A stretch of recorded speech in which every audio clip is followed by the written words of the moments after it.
For our final session, Propriety and Perversion, I'm honored to introduce our filmmaker, Hanna Miller. Hanna Miller is a documentary filmmaker from Collins, Mississippi, who has partnered with the New York Times, Pulitzer Center on Crisis Reporting, Rolling Stone, POV, Independent Lens, and more. Her op doc, We Became Fragments, was IDA nominated, won Best Documentary at an Oscar qualifying festival. In 2020, Hanna won the Best Cinematography Award in Georgia Short Film Festival. And in 2021, she won an Edward R. Murrow Award. She's working on her first feature documentary, a film set in small town Mississippi. Hanna has a BA in Russian and a master's in journalism from UC Berkley. She's also a Fulbright Scholar. Without further ado, please, Hanna, take us home. Take us home. That's a tall order, Zuri, but thank you. And I see little names over here in the sidebar, names I recognize.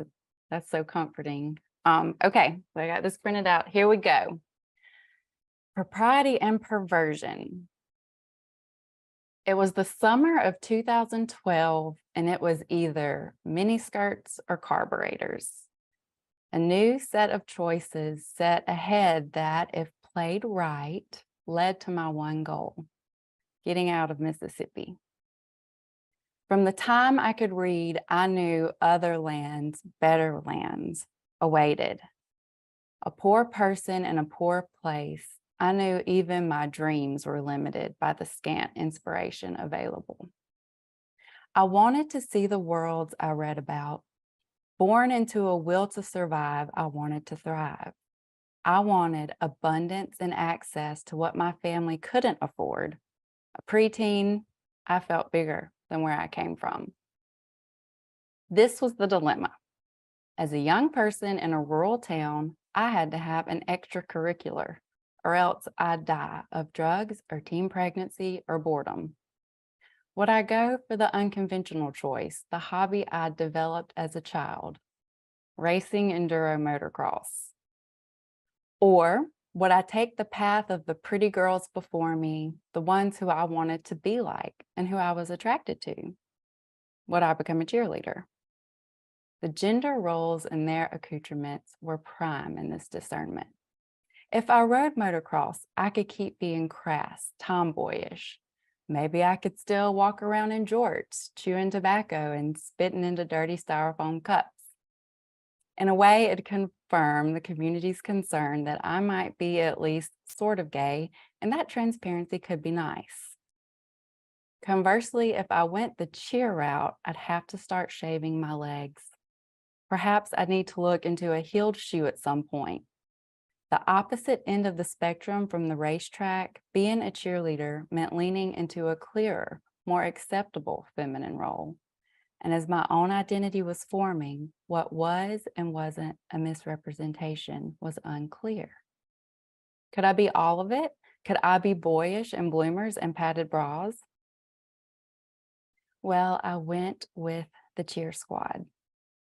It didn't take much for me to gather that acting or looking a certain way would afford me attention and interest as well as safety. So I put on the golden handcuffs that were hair straighteners, makeup, and pom-poms, and in that I took a step closer to the state line. But in the years between somersaults and putting Mississippi in the rear view, rather than resist curiosities or deny relationships, I did a funny thing. I accepted it all. I gave in as much as I was relentless, and my Southern queer sanctuary formed. We sold my dirt bike, but the trails I'd made through the woods weren't expendable. I still knew where it was quietest and most secret. In a nook there, I had my first kiss, my best friend and fellow girly athlete. In a hidden cranny, I'd sit for hours and write love songs about long hair, pretty smiles, and Victoria's Secret love spell body spray. In those woods, dirt bike or not, no one knew whether I wore a shirt with my jean cutoffs. In a world governed by visibility and identity politics, the invisibility of the woods was a necessary reprieve for my forming queer identity. Eventually, The secret smiles shared between my friends and me grew into conversations and community. When the star football players snuck around on their girlfriends with the token gay kid, we nodded our heads. That made sense. And long pastures with bottles of Andre, stepping over cow patties in work boots and high heels. We traded clothes and walked the dirt road runway, car radios blaring Britney to give us courage. We put words to what we could and shrugged at what we couldn't. My queer sanctuary accepted answers in any form of expression. When I was 16, I moved a few counties away to attend a boarding school, the Mississippi School of the Arts. It was a special, rare place where country teens tried on new identities daily, and we had all the support and love we could ask for in developing and accepting our hopes and desires. In turn, my teenage years were filled with angsty drag and poorly rhyming, completely embarrassing poetry. From the visual artist who wore dog collars, to the high school musical reenactors, to the polyamorous goth group, my imperfect queer sanctuary was a patchwork of outcasts. We were hardly one cohesive group. Across experiences, though, our queer sanctuary only asks one thing of us: don't hold back.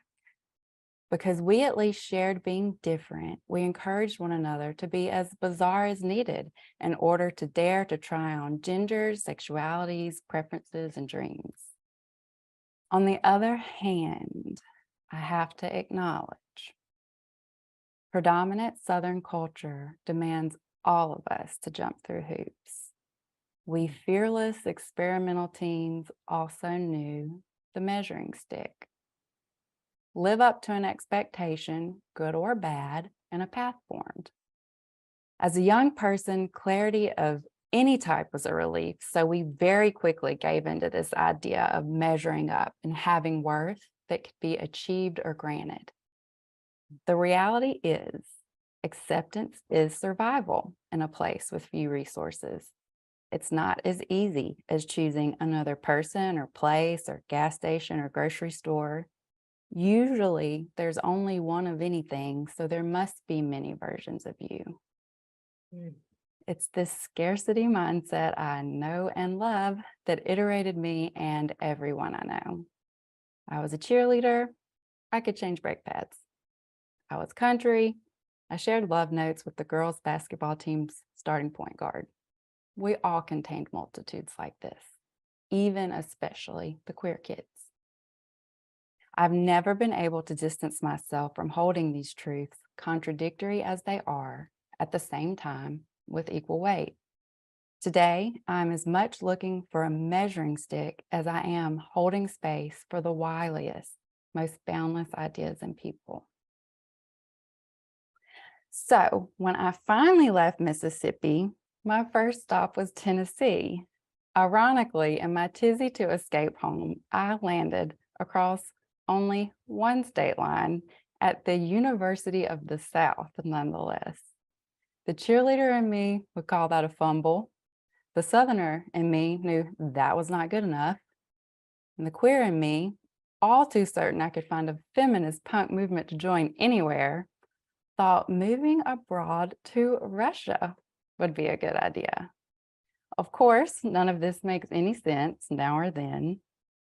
But Russia was a lot like Mississippi. There was a measuring stick there too. There were issues of visibility within queer culture, and there were identity politics at play that carried great risk. I think because of the physical distance and the new language and spaces, in that faraway land, I was able to remove myself from judgment of pious Southern culture, of homophobia, of myself. One afternoon, I was screening American Beauty for a film class I was teaching. I was screening the film in my apartment, only proving to my students and friends I was far too transparent to really make it in this city known as the Detroit of Russia. Halfway through the screening, I went to my cramped kitchen, the smallest room in this apartment. It always held the most people. One of my students sat down at the table. She told me about her forbidden love for another woman. I don't know if it was the American naivety or the fact that last week's film had been Paris is Burning, but somehow I was trusted as a safe place to store this woman's questions, desires, and concerns. As happens in these vibrant but silenced communities, once I made an initial connection, at seemingly every turn, I found a new queer Russian confidant. Love, community, and acceptance afforded me safety and happiness abroad. I earned my keep with kindness and openness, and with that, I found a queer community in a city as familiar as it was another world. With distance as a tool for clarity, that community confirmed what was so special to me and my Mississippi: expansiveness. I found it in Russia, and I was honored to share in it while there, but I knew it wasn't a version that was wholly mine or truthfully part or all of me. I missed home. Nevertheless, I continued to run from where I came from, despite missing its richness every day. It took years for me to put on my big girl helmet and rev the motor right back to Collins, Mississippi. The thing was, I had to return on my own terms. I had to find a place that fit me in every contradictory identity choice I'd made throughout the years, which was hard as I'd found too much comfort in extremes. In this consideration, the second trademark of my queer Southern sanctuary became apparent: choice. From the preteen dilemma of visibility to the young adult admittance to another culture, I had been exercising choice, vehemently pushing for more options in search of a place for my own agency, not just a stage for my performative surrender. The queer South taught me how to try things on for size, to examine and ponder and say yes or no, or more often, an in-between yes, no, that afforded some type of leverage for some type of access or resource at some great but vague price. One day I came home for a visit. I could not will myself to leave. It was early spring. The blackberries were starting to grow by the train tracks. The community pool was about to open. The mosquitoes were getting ready for another year of flying us all away. The humidity was about to set in, and I wanted to be there for all of it. I miss walking back and forth down the same dirt roads, going over to the softball fields to see who was there, riding up to Sonic for some ice cream and a little gossip if I was lucky. I missed dropping lines about abortion, praising my favorite drag queens, saying partner in reference to my romantic interest to see if I could raise any eyebrows or, better yet, questions. The choices I'd made about my own visibility as a queer Southerner had created a paradox of propriety and perversion. I'd grown comfortable being one way and looking another. I even felt joy in heels and earrings, wiggling my way into laced-up groups, watching reactions when the most exclusive of folks realized they were friends with a queer, unchristian white girl who had tattoos and an accent. Wearing the jersey of the opposing team, making a mockery of convention by being the epitome of a flawed system, felt honest and hilarious. As an adult, I was able to set into the massive gray area between the binaries I'd been bouncing between. Somehow, within each compromise and opposing reality, I'd been able to realize my full self. The queer South has always let me be everything that I am. And because of that, I feel emboldened to accept who I am, and that at any point, I could become even more. The queer South, my home, is not perfect. It's messy and it's peaceful the way the last day of revival week is peaceful. There's a whole journey to landing on a saving grace. The people who compose this culture are not all alike. What we share is that we have a story. This amalgam of rambunctious, contemplative, colorful, binary, non-binary, and completely zany folks is where I learned to take on too many things, to want to be everything I am. So finally, over a decade after leaving, I returned to Mississippi and my tiny hometown for almost a year. Now in New Orleans and being so close to family and memories, every wound has reopened. Every dropped conversation has come right back up. Every hardship, distance muffled, now flares. I'm right back in Mrs. Jones's biology class, passing notes filled with cheap internet homoerotica and some new vocabulary. I am telling secrets about what we found in a friend's parents' bathroom. I'm offering an ear to a friend. It's her second marriage to an abusive man and third child, and just another time she's cheated with a woman. Wasn't that just a phase? Certainly there's plenty here that's hard to return to, and there's no defense for the relentless compounded miseries. There is nothing redeeming about a silenced group. There's nothing acceptable about never accepting another human being as anything but full. Knowing who I am and where I stand, though, gives me a clear purpose and direction. My home and my sanctuary are the earth that grounds me. I didn't return, and I don't stay in acknowledgement of the burdens and pain. Having been gifted expansiveness and choice, I want to be here in gratitude of what you never hear. The South is queer. The South is bigger than you can imagine. There is and always will be space for all of us, because you can't stop dirt bikes from clearing a path or cheerleaders from kissing in the woods. That's all. Can we clap? We're gonna clap. Oh my God, Oh. thank you so much for this. I don't know. I went somewhere. I really, really love your words and just how you just basically conjure up this sense of childhood and angst and, the duality or just like the contradictory of identity that you kind of feel when you're trying to choose, right? And even within the queer, spaces, how prescriptive binaries exist, right? And this idea of like, you have to look a certain way to be, something, right? So I really appreciate your vulnerability in sharing that and just your beautiful, beautiful words. Thank you.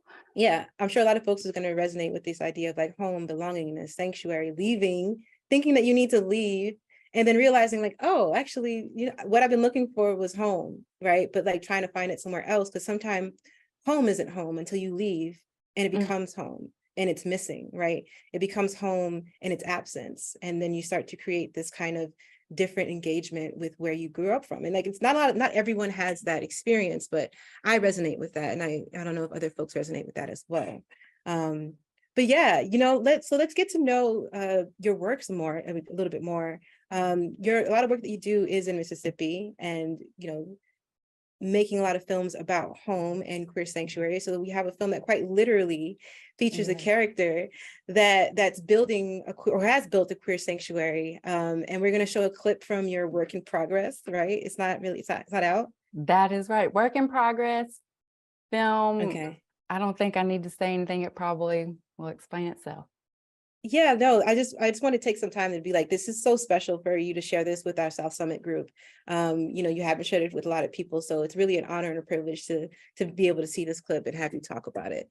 So yeah, whenever you're ready for that clip, let's just check out Mississippi Mercedes. All right, let's go. I'm a portable lesbian. I hold my breath, I press on, I pop right out.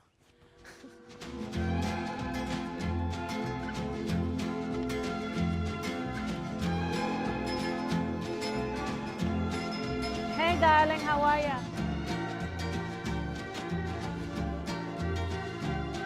Like the song say, do it to me one more time. I can't get enough. I better cook, wash dishes.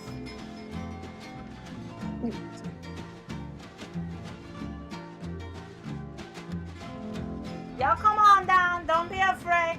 Come on, little girl. I got some fried green tomatoes that make you slap your mama upside down. Oh! They never be ready for me. I'm a Colombian queerness and proud to be in Mississippi. I am from Colombia, South America, not Mississippi, not with this accent. Hey, baby, I got some candy for you. That's my lesbian food truck. Oh, are you taping? Don't tape.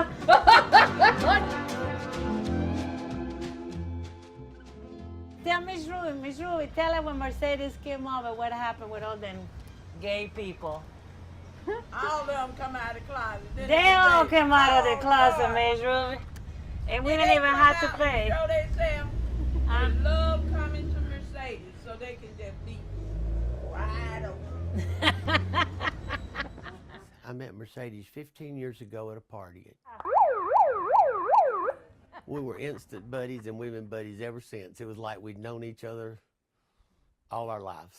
She's just a card. I like anybody that's say what you think and do what you say, and that's it.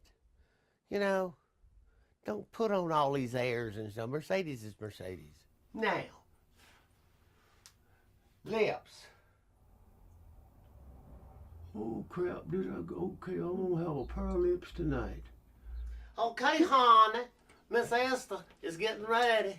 Just kind of let's just kind of, yeah, now this helps a lot, darling. You don't know how much, but you gotta walk slower. Oh my God, Mercedes is hilarious. Just such a hilarious character. I can't wait to get into some of these questions. So let's get into this Q&A and, really dig into your work, your upbringing in Mississippi, and just how you have come to, how you arrived at this film. But before we do, I've been asking everyone, this is like, okay, yeah. So you're saying like how the South has always been queer, right? The South is queer, it's bigger, it's expansive. And I think a lot of people from the South know that it's always been giving South, right? This idea of like, a lot of like drag shows and even house music, like these other avenues of like queer expression, I feel like has been from like the Black queer Southern church, right? This idea that the South has always been queer, but not like sonically so. I don't think sonically is the best word, but it's always been visible, but not necessarily spoken about, right? So like my relationship with the South and it being queer and always being queer has a sense of like reverie and ritual and deep regard that undergirds my queer identity. Like, how do you think the South has shaped your queerness? I know you started talking about it in terms of like, visibility and having to choose between cheerleading and motocross, but how has like just your Southernness helped you engage with your queer identity and arrive at this space where visibility is not so important to your identity as it is community? Yeah, that's a good question. So, religion, particularly Christianity, you can't run from them, or I couldn't as a young person, although, my dad's not a Christian and my mom like is, but we didn't like go to a very like hardcore church. We didn't even go to church very much. So I was kind of in the bucket of like white rednecks, like anti-government, anti-church rednecks. And that was very male dominated. They just kind of had the loudest voice, but all us kids, we weren't all boys, we had boys and girls running around. So I just remember being like let loose a lot, like too much. Like we could have stood for some boundaries and rules because things got wild, like we were parenting ourselves and each other too much. So in that way, like I think a frame for queerness and Southernness for me is poverty and like lack of resources. Like we didn't have a babysitter, and just there weren't a lot of places to go. There weren't a lot of stuff to do. We were just like left to our own devices. And the way that I was able to, for me, skirt into this like idea of queerness was because that male binary and role was apparent and dominant. It was just so readily available. It was so easy to try on. It was so easy to race dirt bikes because my cousins were boys. That's what they were doing. And they had, you know, they outgrew their dirt bikes. So I got theirs. So yeah, that's interesting. To be so feminine now, I'm so proud of how feminine I am, because to me, that was like a real choice. You know, I kind of like broke these gender binaries apart, and I was like, I love girliness and I love long hair, and you know, I don't have to look like a boy or act like those boys did to be anything, although that was what I had to try on first. I don't think I knew I was doing that, but now I see kind of what I had to try on first, due to this lack of resources and kind of like male dominated culture. That even, Yeah. that might have sort of answered it. Yeah, no. I mean, I think that sometimes, you know, we can fall into these binary traps of like, if I am gay, then I have to look this way, or if I am attracted to a certain amount, I have to look the opposite of that, or not a certain amount, certain gender or sexuality expression. You know, some folks feel like they have to like dress the part, and some people are the part, right? So I think that the idea here is that it's more expansive than we think. Queerness is more expansive than we think, than gender and sexuality fitting in a peg, right? It's more than that. It's expansive. So yeah, I think that, you know, for me, I'm really interested about just this push factor to get out of Mississippi, and why motocross or cheerleading was the choice for you. I'm really curious about that. Like, you know, was that something you alluded to, that some of your male friends and family members were into biking and motocross, and then you coming of age and it's like cheerleading. You know, I can definitely resonate with that, you know, because I felt like for me growing up, boys played with the girls, right? Like all the time, well, quote unquote, boys played with the girls. And you know, when I started hitting puberty and I started developing, like I didn't play with the boys the same anymore, right? It was very different, and I had to renegotiate my sense of self and my sense of identity. So I really resonate with that. So I'm really interested to see what that switch was for you, that coming of age, when you realized like, oh, my body is different, and so maybe I can't really do motocross with the boys anymore. I'm assuming that was the experience, but like, let us know a little bit more about that. The dilemma, the angst of like, oh my God, I'm queer, I gotta choose something, right? When you're young, you don't realize how expansive it is until you grow up and you experience and you go out into the world, right? That's right. And you don't even realize how expansive you were in pushing boundaries and with, you know, till you have that distance. I feel that's how it is for me. I'm like, wow, that was kind of cool. That was kind of cool. Yeah, so I have this like very stark memory, and it's like kind of heartbreaking of, you know, I've been doing this motorcycle thing for a while, and my older sister, she's so cool, you know, she's so pretty and she's so cool, and she gave me this shirt that just said girl on it. And I was like, heck yeah, I'm wearing this shirt that says girl, because my sister gave me that. And I wore it in a race. And, you know, I mean, I don't really like, you know, I don't have big boobs or anything. Like there's maybe my hair, like there weren't like a lot of giveaways that I was a girl when I had on a helmet and the uniform, you know, except for this shirt like being perceived as a girl. Yeah. Yeah, right. And but here was me wearing this shirt that said, I am a girl.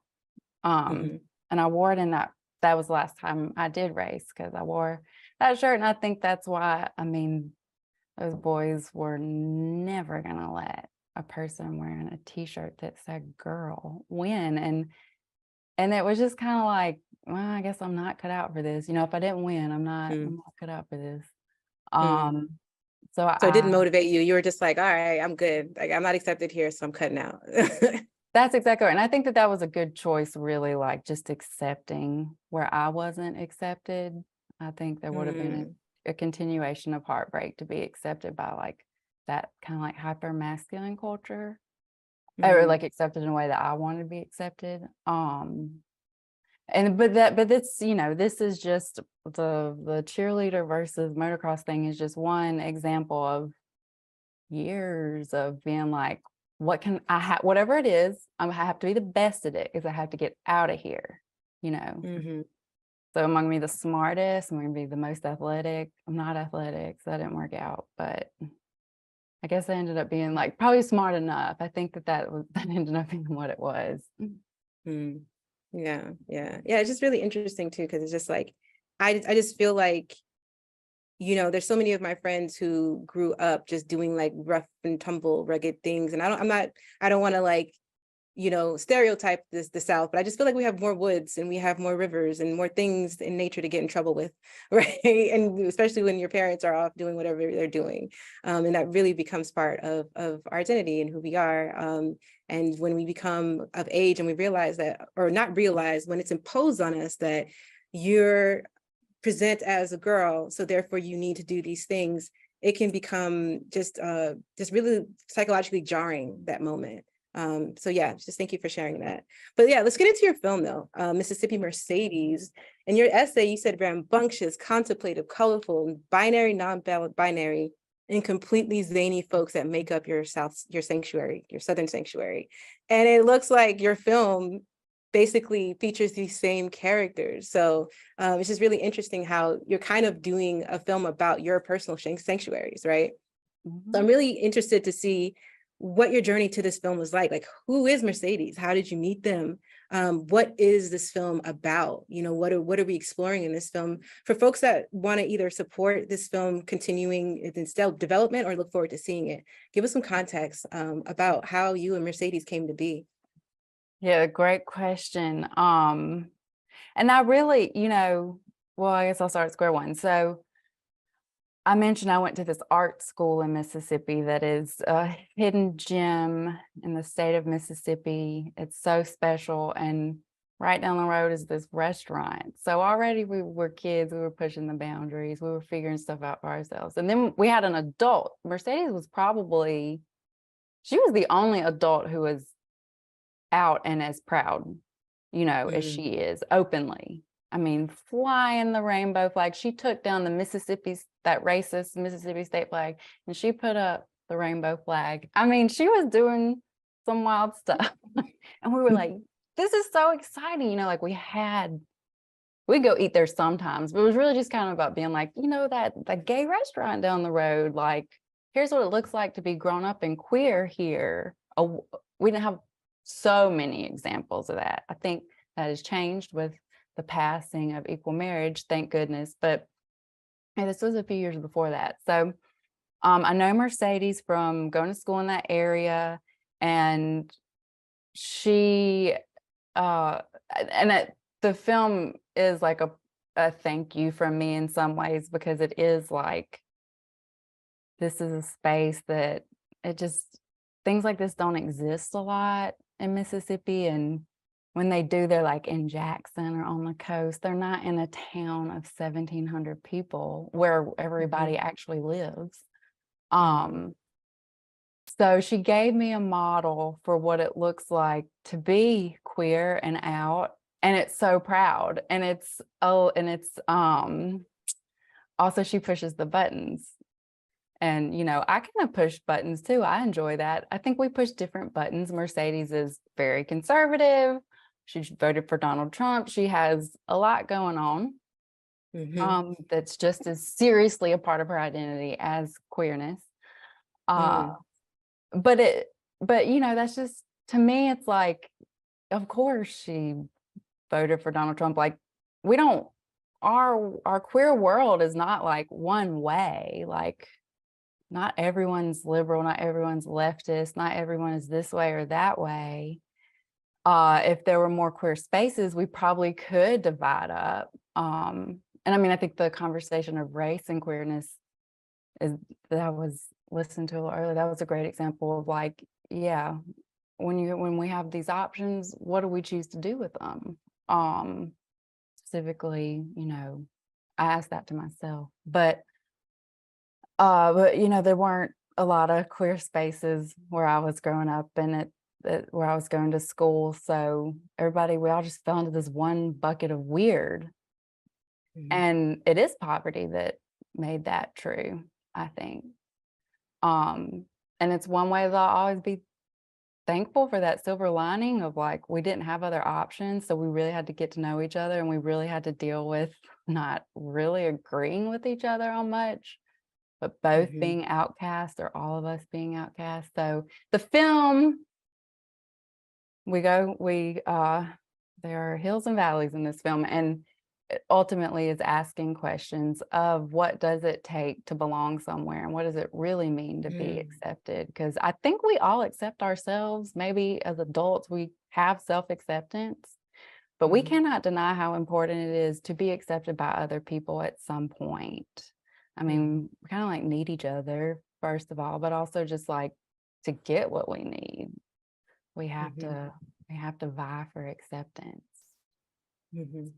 Yeah, if we're lucky as an adult, we self-accept, right? But yeah, I really community is important. The mirror is important. Like, how do you see yourself if you're not reflected back, right? And you can't really it's a difference to experience yourself or someone else to experience you, right? There's different things that you learn about yourself by having loving, caring, tender reflections of yourself, no matter what you believe in, no matter what you vote for. And, I feel like this is fascinating how Mercedes is what I think is a complicated character, but maybe in Mississippi, probably not, being queer and being Republican or being conservative.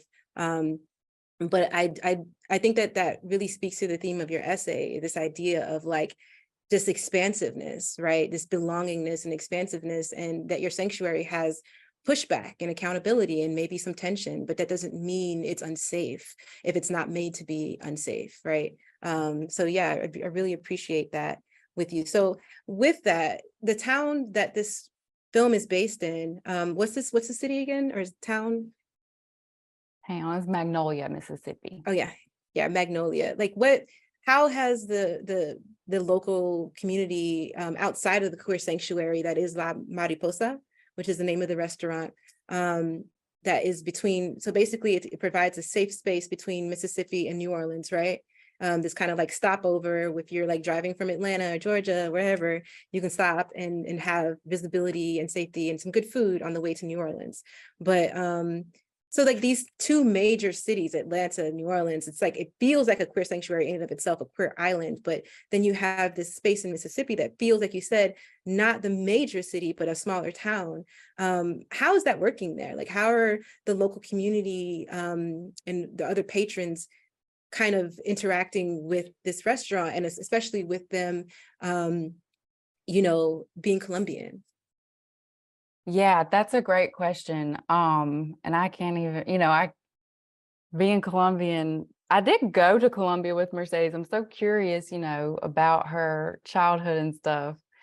But I can just speak as a member of the white community, like, people are like, okay, she's not white. She is not. The white people are not going to let her be white. Of course, she doesn't fit into the Black community either. And it's like, y'all, the South is big. It's expansive. We can accept there's more to raise. Yeah, we can resist the urge to label, right? We can kind of relax a little bit. Yeah. So it's been interesting to kind of mull that over and just kind of watch that and think through that with that community, and anyone who I'm working on the film with, like, it's not a secret, like our region is growing and prospering because of the people who immigrate here from South and Central America. I mean, and the restaurant's a great example of that. So back to that word of acceptance, can we accept reality here? So it's interesting to watch that happen. I think, there's one end of the spectrum where people are so proud of this restaurant in their town, and they have fallen outside of the margins of convention since they were born, and honoring the safe space, as flawed as it might be, is so exciting for them and really validating. Because the restaurant, ends up being the bucket for everyone who doesn't fit in. And it turns out most people don't fit in because it's very hard to live up to kind of standard Southern morals or ways of life. We actually all fall outside of that. Even the Baptist preachers come into this restaurant, you know. Don't we know it? Don't we know it? The queer preachers, shout out to them. Yeah. But yeah, sorry. And then there's the opposite end of the spectrum. There's people who are just like, I can't believe this lady is in my town. We need to give voice to this. You know, I see it within white communities and Black communities there, which are not cohesive at all. You know, the white folks being like, you know, I think that there is overlap in that the white folks and the Black folks who are against this and don't like this happening are really hung up on the fact that she's gay. I mean, there's plenty to be hung up on, right? I mean, Mercedes is all over the place. I love her. Yeah. Yeah. But they're really that to me is why I keep coming back to like what an honor it is to have been able to like benefit and learn from this place and this little community growing up. Like that made a big difference in my life. And I'm not the only one by far. So yeah.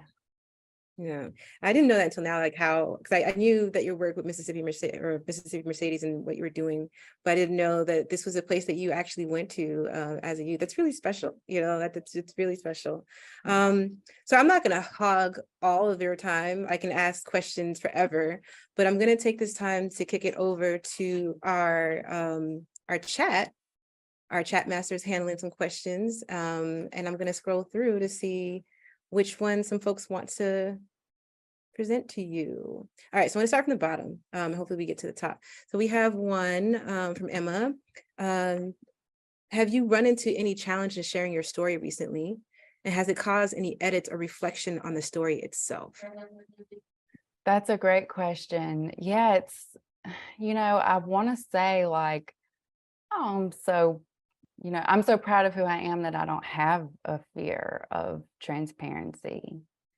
But I do, I mean, even writing this essay, I just kept, Zuri knows this, like editing myself, being like, I shouldn't go there. That's, you know, like, that's silly, or does that even matter? Everything from talking about the measuring stick to appearances. And then I finished the essay, and I mean, the past 2 days I've been like, oh my God, that essay is not done. I need to add this, and this.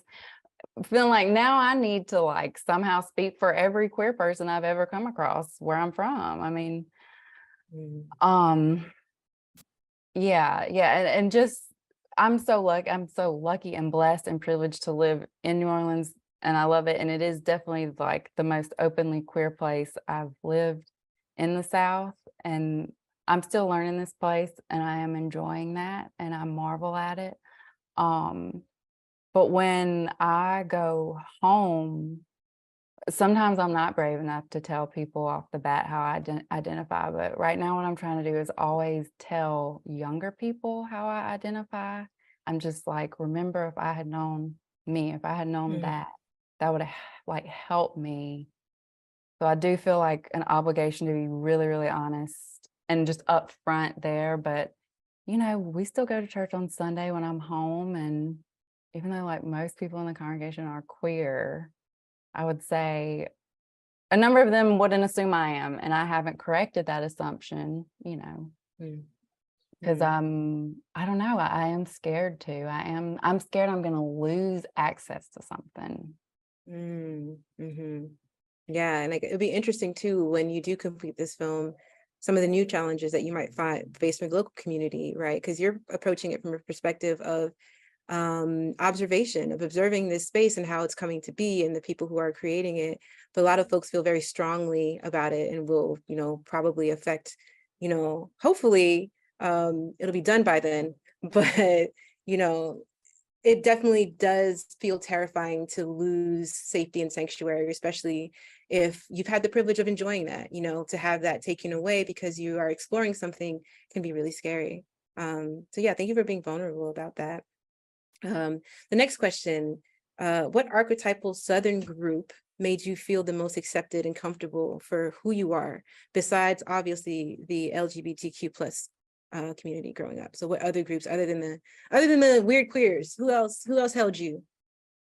That's and honestly, there are truly so many, like our region is just full of so much love. I mean, so much love.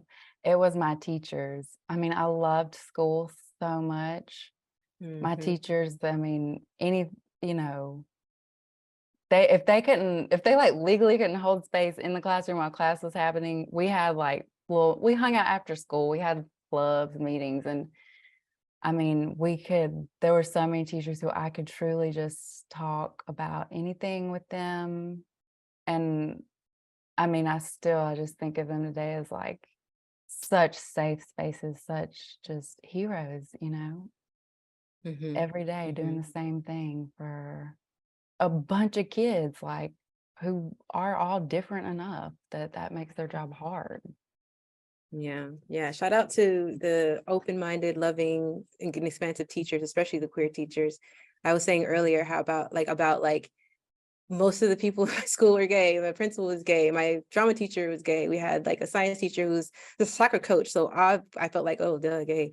But no, it just, you know, this idea of seeing an adult live their life is really powerful, live their life honestly and openly. And again, although it wasn't like an open secret, like we would see some of these teachers at the club because we were like 15 with fake ID sneaking in, and it'd be like awkward the next day and be like, yo, coach, what's up? Like, I saw you last night.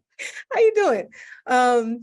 But yeah, just this idea of like a school being a queer sanctuary, right? Southern schools being a queer sanctuary, especially for those that are rural or don't have access to queer folks in their community. Sometimes school is the only place. And I think that a lot of conservative and Republican legislators know the power of that, which is why they're doing the don't say gay, especially in the school, which is like, what's that going to do? Right.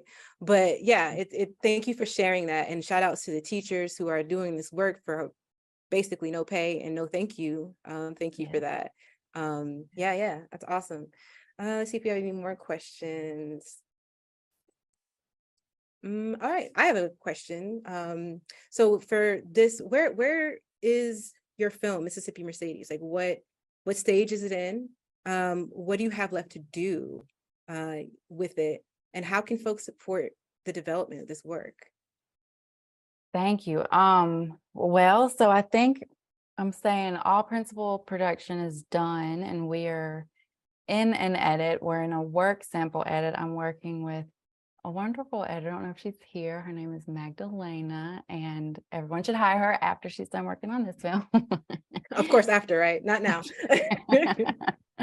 She has really, what a special relationship to be able to work with someone like just so smart. Editors deserve so much credit. So we're working on this work sample. I'll have a work sample to share this month. So if you're interested in seeing the work sample, I would love to share it with whoever wants to see it. You just please write to me. You can email me. You can try to find me on Instagram. I probably won't reply to that, but my email is my name @gmail. Hanna Lane Miller should be written somewhere @gmail. I would love to share a work sample. I'm going to share a work sample with a Google form that ask for a bit of feedback, as well as just kind of outlines like what needs to still be done and how much that costs and why I'm asking for so much money. Because now we're kind of at the phase where I can't really afford to keep paying for the help that I need. So the sooner we get that cash, the sooner this film will launch. There's not really anything to shoot. I can't wait to see this film, and I know how like money will stop a production dead in its tracks. Like, nope. We had 2 days and now we have no days. So yeah, I definitely feel the struggle with that. So with that, you know, what for those folks who I don't know if you've had support from like organizations that are specifically queer or Southern, or that speaks to an identity that you're expressing in your art. But did you get any support through either institution, financially, to help you tell the story that you feel like you could share with other folks that want to tell a similar story? Yes. So one of the organizations I've received immense care and help from, which is not queer, it's just for the state of Mississippi. It's the Mississippi Film Office. It's like 3 people working really hard, really, really hard, and they jump through every hoop and they always get it done. Mississippi Film Office is amazing. I did live in the Bay Area for years and started this film when I lived there. And I would say definitely more of a queer organization, although that might not be in their self-descriptor. It's the Bay Area Video Coalition, BAVAC. Yeah, BAVAC. Yeah. I forget all the words. That's embarrassing. Sorry, Nico. Nico Opper was the director of the BAVAC Media Maker Fellowship when I had it, and their love, guidance, ear, support, everything has made a difference in my life and this film. Basically, my advice is donate to the Mississippi Film Office and befriend Nico Opper. Awesome. Thank you so much for sharing that. I'm probably going to check some stuff out myself, some of these organizations. So yeah, with that, I don't know if this is like a great question to end with, but like what is your future hope or dream for the queers in your town of Mississippi and their access to sanctuary? Yes, I mean, I think we all know and agree, like, queerness is not going to go anywhere. You can try to suppress it, you can try to do this and the other, but it's not going to make it go away. And I just hope, I always just go back to my little town and where it's from. And I just wish for the queer kids and community, just keep being yourself. You don't need to work on you. You're fine. You don't need to do anything. The work needs to be done. Everyone else who can't accept your existence and can't accept that you deserve to be here just as much as they do. I mean, that is where I think the work needs to happen, is with that crew, not our darling queer babies. Like, let's keep making space and paths for them as much as we can. And it's everything as little as coming out to, maybe actually living in these communities as a queer person. I really hope one day I can get all the way back home. I think that would be great. Nice. Thank you so much again for just engaging in this conversation. Hold on, make sure I have no question. Oh yeah, perfect. Thank you so much for just taking the time, for writing that beautiful essay, and sharing, the privilege of seeing a sneak peek at your film. We hope to see it in our, New Orleans Film Festival queue, or submission queue, so we could check it out. Thank you so much for that.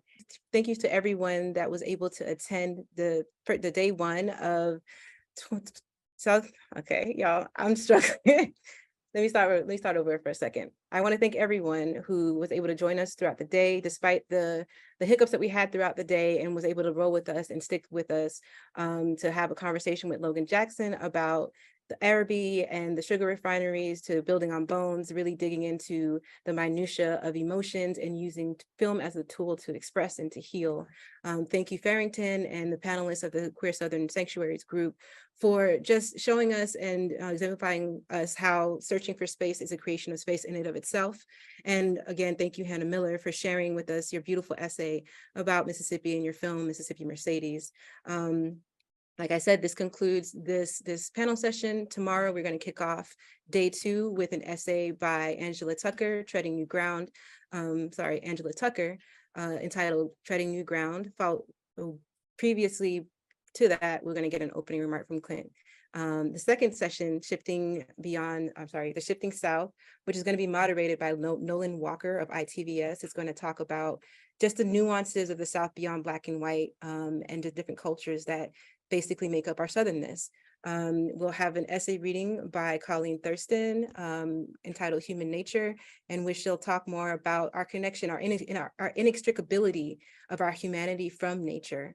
And then we'll be closing out our session with The Great Remigration, moderated by myself, and joined by Abe Felix and Stevie Ray Warren of Novak, who've been giving Novak a lot of love and a lot of space. So Stevie's going to have some time to really talk through that. So thank you all so much for attending the day one. This concludes it. I love y'all, and I will see you first thing or 11 o'clock tomorrow. Have a good one. Bye, everyone.